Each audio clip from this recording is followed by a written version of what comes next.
इस वक्त की बड़ी खबर हम आपको बता दें, सीबीएसई 12वीं बोर्ड की परीक्षा को रद्द कर दिया गया है। दरअसल में आज एक हाई लेवल बैठक की गई थी जिसको लीड किया था प्रधानमंत्री नरेंद्र मोदी ने, और इसी बैठक में यह फैसला लिया गया है कि कोरोना के कहर के चलते 12वीं की बोर्ड की सीबीएसई बोर्ड की परीक्षा रद्द की जाएगी। 14 लाख छात्र छात्राओं के भविष्य से जुड़ी इस वक्त की बड़ी खबर। सीधा रुख करते हमारे सहयोगी राहुल डबास इस खबर पर हमारे साथ जुड़े हुए हैं। राहुल, और क्या कुछ अपडेट? देखिए अनुराग, सीधे तौर पर जो हमारे पास सूत्रों से जानकारी आ रही थी कि शिक्षा मंत्रालय चाहता है कि परीक्षाएं हों, सब्जेक्टिव ना हो, ऑब्जेक्टिव हो, छोटे समय के लिए किए जाए। लेकिन प्रधानमंत्री कार्यालय के ऊपर प्रधानमंत्री नरेंद्र मोदी की अध्यक्षता में जो बैठक हुई है उनके ऊपर सब कुछ छोड़ा गया और प्रधानमंत्री ने साफ कर दिया कि बच्चों की सेहत पर कोई समझौता नहीं हो सकता। अगर अब से एक महीने बाद भी एग्जाम होते हैं तो भी संक्रमण का डर बना रहेगा। जबकि हमारे पास भारत के पास जो अभी 3 वैक्सीन मौजूद है, स्पुतनिक 5, कोवैक्सीन, कोविशील्ड, इनमें से कोई भी वैक्सीन 18 साल से कम आयु के छात्रों को नहीं दी जा सकती। राहुल, इसका मतलब क्या सारे बच्चे जो 12वीं में हैं वो प्रमोट होंगे या एग्जाम का कोई दूसरा मेथड होगा? देखिए, जो अभी तक डिटेल्स निकल के नहीं आई है, डिटेल्स सीबीएसई और शिक्षा मंत्रालय की तरफ से दी जाएगी।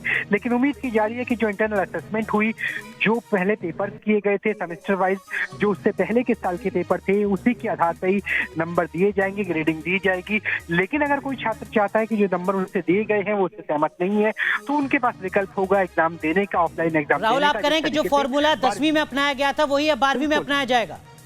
बिल्कुल अनुराग, जिस तरीके से 10वीं में फॉर्मूला अपनाया गया लगभग वही उम्मीद है कि 12वीं में अपनाया जाएगा। प्रधानमंत्री ने साफ कह दिया कि बच्चों की सेहत के ऊपर कोई समझौता नहीं होगा, उनकी सुरक्षा पे कोई समझौता नहीं होगा। और उम्मीद इसी बात की जा रही थी क्योंकि अगर एग्जाम करवाया जाता तो आज फैसला नहीं आता। 3 तारीख को सुप्रीम कोर्ट में सरकार को अपना पक्ष रखना होता, लेकिन अब जब सरकार ने कह दिया कि एग्जाम नहीं होगा तो फिर जो 3 तारीख को सुनवाई होनी है उसके बहुत ज्यादा मायने नहीं रह जाते, क्योंकि सरकार ने निश्चित कर दिया है कि अगली एग्जाम जो 12वीं का होना था वो नहीं होगा, ऑफलाइन एग्जाम नहीं होगा और प्रमोट करके ग्रेडेड आधार पे प्रमोट करके आगे भेजा जाएगा छात्रों को। जी क्या राहुल, कुछ और भी एग्जाम हैं अलग अलग कंपटीशन के या अलग अलग बोर्ड्स के जिसको लेकर कुछ और फैसले आने वाले वक्त में लिए जा सकते हैं इस फैसले के आधार पर?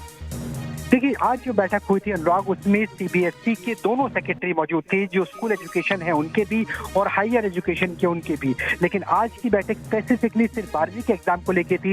इसके बाद चाहे नीट की परीक्षा हो, चाहे कैट की परीक्षा हो, उसके लिए अलग से बात की जाएगी, उससे अलग से ऑनलाइन एग्जाम लिया जा सकता है क्योंकि टेक्निकल एजुकेशन से जुड़ा हुआ है, जिसमें बहुत कम छात्र फैसला शामिल होते हैं। लेकिन जो आज का फैसला है वो 12वीं के बच्चों के लिए है, जो स्पष्ट हो गया है कि 12वीं के एग्जाम सीबीएसई की तरफ से अब नहीं कंडक्ट किए जाएंगे, ऑफलाइन एग्जाम अब नहीं होंगे। और ये बड़ी राहत है ना सिर्फ छात्रों को बल्कि अभिभावकों को भी, क्योंकि ब्लैक फंगस के मामले आ रहे हैं।